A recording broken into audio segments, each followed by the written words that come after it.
Minority Rights Group welcomes the report of the working group, which is both wide-ranging and comprehensive.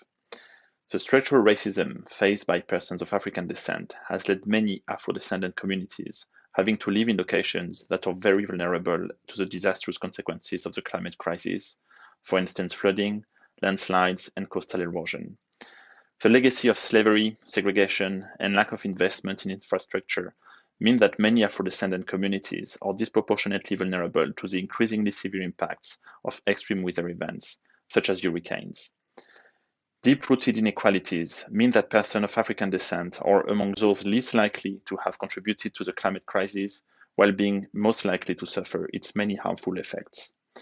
MRG is very concerned that decisions are being proposed at the international level without proper involvement of Afro-descendant communities.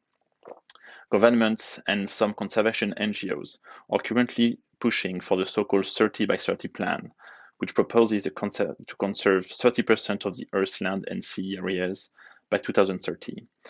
They ignore how 30 by 30 replicates colonial practices, carving up lands without the meaningful participation and free, prior, and informed consent of Afro-descendant and other affected communities. I thank you.